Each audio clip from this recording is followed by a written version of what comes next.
Tu fais 20 000 € de chiffre d'affaires par mois et pourtant ton compte bancaire est vide. Donc effectivement, dit comme ça, tu as un problème. Pourquoi? Parce qu'en fait, tu as énormément de charges à prendre en compte quand tu montes une activité e-commerce. Tu vas avoir l'achat de ton stock, tu vas avoir les livraisons de la Chine jusqu'aux entrepôts Amazon ou jusqu'à un centre logistique. Ensuite, tu auras aussi la TVA, il faut la prendre en compte sur ton prix de vente que tu vends, ce que tu récoltes en TTC, tu as au moins 20% à reverser à l'État. Tu auras ton branding, tu auras les publicités, à amortir certains retours. Donc voilà, tu as plusieurs charges à prendre en compte. Et donc dans ton chiffre d'affaires de base, il faut prendre en compte ces charges que tu vas avoir mensuellement et aussi des décalages de trésorerie importants où tu vas avoir des grosses sorties de cash quand tu vas faire tu vas racheter du stock. Par exemple, quand tu fais un réappro, généralement tu vas payer 30% la commande. Donc il faut le prévoir. Par exemple, si tu as une commande pour 10 000 €, bon, bah, tu vas avoir 3 000 € à sortir tout de suite et tu vas avoir les 70% à sortir généralement un mois après. Donc tu vas avoir 7 000 €. Donc si tu as utilisé par exemple de l'argent pour la TVA, parce que admettons tu es en déclaration trimestrielle, alors je ne vais pas rentrer dans le détail, je pourrais le faire dans une autre vidéo, c'est-à-dire que tous les 3 mois tu déclares ta TVA et tu payes la TVA que tu dois par rapport à tes ventes en enlevant la TVA que toi tu as payée sur tes charges. Bon, bah, si tu as utilisé l'argent que tu devais récolter sur tes ventes pour payer ta marchandise, tu vas avoir un problème. Inversement, si tu as besoin de refaire une grosse campagne de publicité et que à ce moment-là tu veux lancer des campagnes de pub mais que tu n'as pas fait de vente, etc. Tout ça, ça va être prélevé sur ton compte. Voilà, tu as énormément de charges à prendre en compte, ce qui est logique. C'est pour ça que dès le départ, on fait des prévisionnels. Les prévisionnels, à quoi ça sert? Ça ne sert pas à faire des plans sur la comète, ça sert à se dire, dans un scénario théorique, en fonction des datas que j'ai par rapport aux concurrents, par rapport aux données que j'ai, le feedback que tu as par rapport à tes autres produits, tu vas pouvoir théoriquement te dire, voilà, je vais faire tant de marge, je vais récolter tant d'argent. C'est de la théorie. En règle générale, rien ne se passe comme prévu et c'est tout à fait normal. Le but, c'est pas de ça. Le but, c'est de valider en amont si, en théorie, c'est un scénario pessimiste que je dis souvent, c'est si tu prévois que ça se passe mal, il y a 100% de chances que ça se passe mal.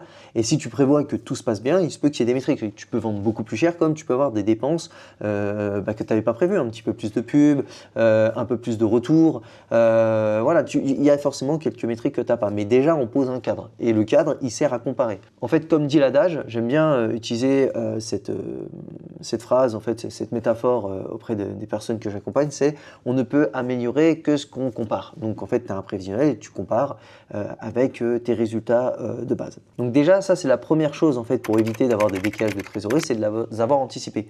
En fonction du produit, en fonction des délais de production, en fonction des coûts et surtout en fonction de ton budget de départ. Si tu n'as pas de marge de manœuvre quand tu lances ton produit, et souvent c'est là en fait que les débutants se font avoir et que je reviens, comment dire, ce concept que j'utilise souvent, d'ailleurs j'ai fait des vidéos dessus sur le budget.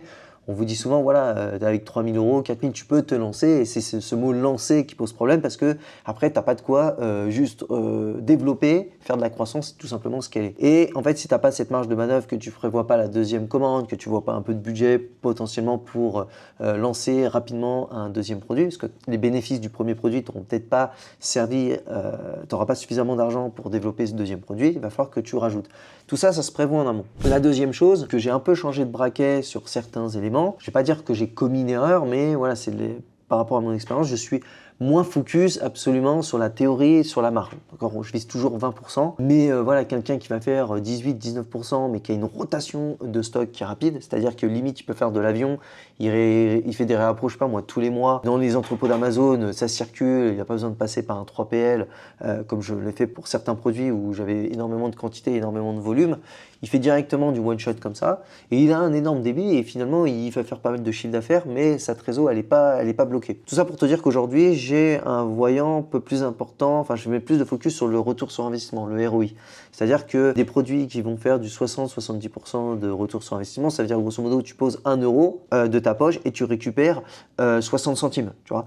Donc, en fait, tu vois bien que quand l'escalier, en fait, tu vas pas très vite, tu vois. Si tu devais monter, je te reprends une métaphore. On vise toujours du 100%. Tu poses 10 000 € sur ta commande. Le but, c'est que cette commande, elle te rapporte 10 000 € de bénéfices. Donc, 10 000 € que tu as mis de ta poche plus 10 000 € de bénéfices, tu récupères 20 000 €. Et tu vois, c'est comme ça conceptuellement, hein, que tu grimpes, tu fais ce qu'on peut appeler l'effet boule de neige. Alors, c'est pas aussi fluide, des fois ça va beaucoup plus vite et des fois bah, voilà, tu dois réinjecter de l'argent pour des réassorts, donc c'est pas, voilà, ça reste théorique. Hein.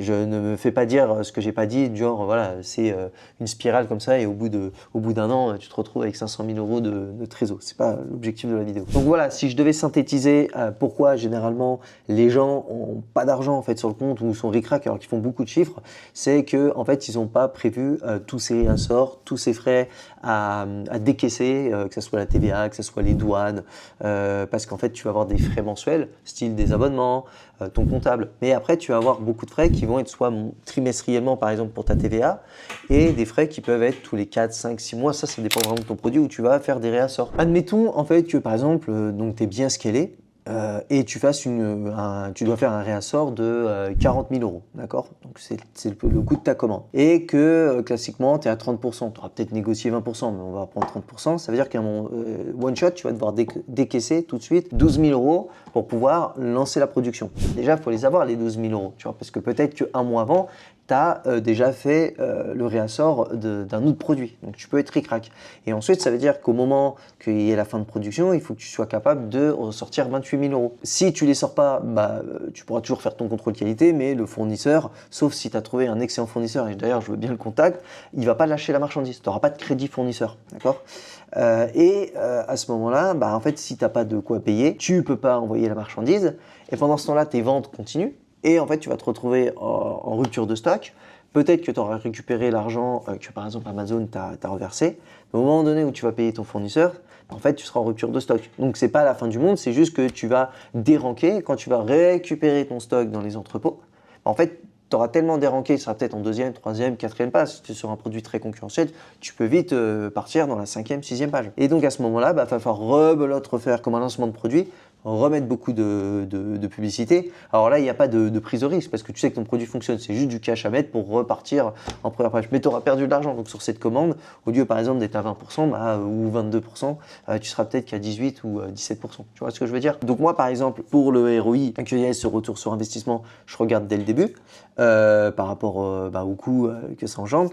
Et justement, pour pas retomber dans ces ruptures de stock et qu'il y ait des fluidités dans mon cash, je fais attention aussi au délai de production. Parce que plus le délai est allongé, plus tu auras besoin de commander de stock pour assumer la vitesse de croisière de ton produit. Donc actuellement, tu vois, je suis en Chine. Pour ceux qui l'ont peut-être remarqué, là, tu vois les tours de Shenzhen. Je demande toujours ça en fait aux contacts, aux fournisseurs, aux nombreux partenaires que je rencontre. C'est une question que j'ai toujours posée et pour le coup, sur cette méthode, ça ne change pas. Mais par contre, je suis radical. Sur certains clients, je leur dis, fais attention, là, tu es sur des délais de production de 40-50 jours.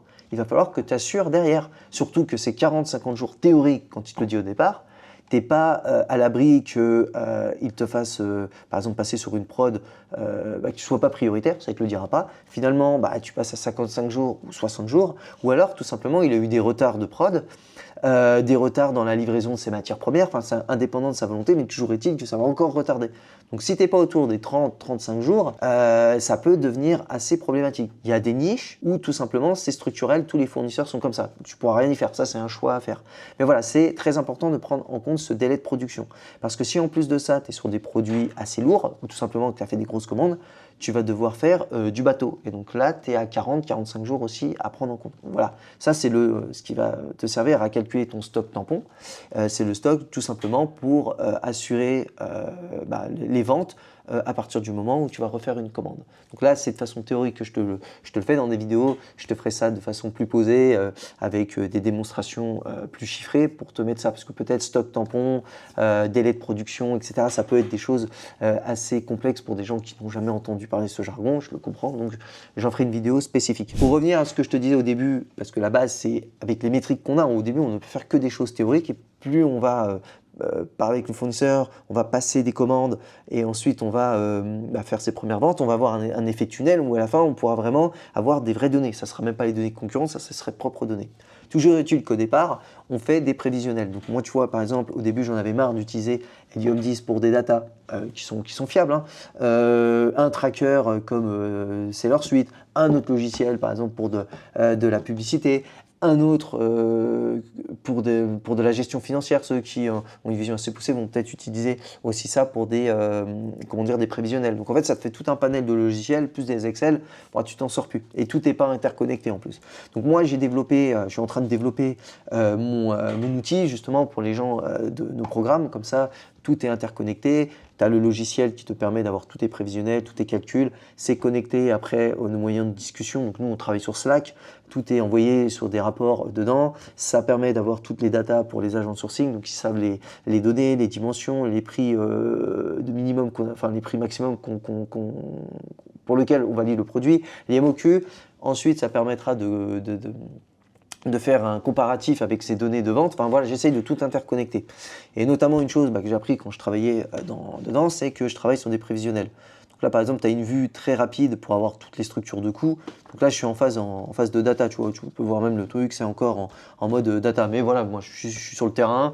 Tu vois en Chine, bah, tu vois, il y a des choses qui sont structurées, d'autres que je suis en train de monter. Et puis peut-être que quand tu regarderas cette vidéo, il y en aura peut-être d'autres qui seront sortis où tout sera opérationnel. Voilà.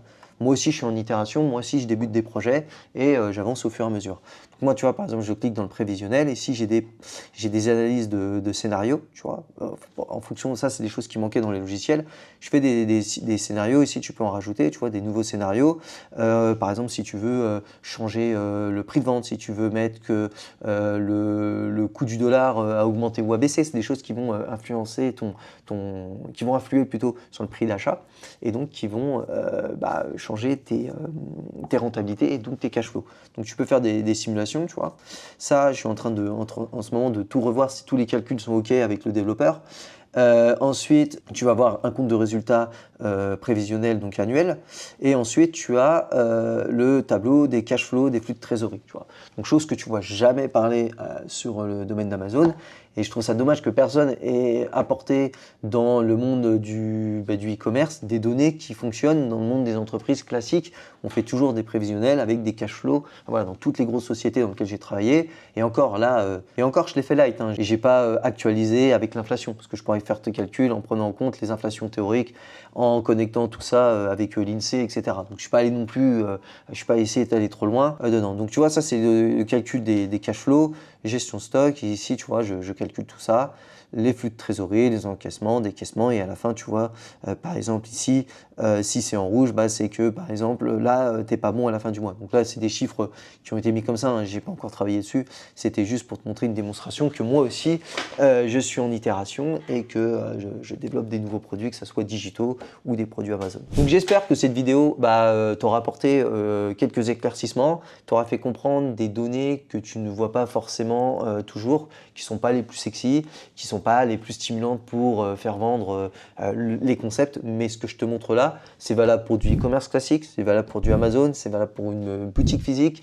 c'est valable dans tout business. En fait, c'est avant même de parler du business model sur lequel tu veux faire de l'argent. Ça, c'est comment structurer ton affaire, comment faire de l'argent, comment pas en perdre et comment prévoir les sorties. Donc, ça n'a rien à voir même avec Amazon, c'est juste que moi je te parle de ce que je connais, de ce que j'applique. Donc si cette vidéo t'a fait sens, n'hésite pas à liker et à t'abonner. Et si justement tu as besoin qu'on t'accompagne pour lancer des produits rentables et justement avoir du cash flow dans ta société, n'hésite pas, tu as un lien sous la description, je me ferai un plaisir d'échanger avec toi et qui sait peut-être travailler sur ton projet. En attendant, je te dis à la prochaine vidéo. Ciao!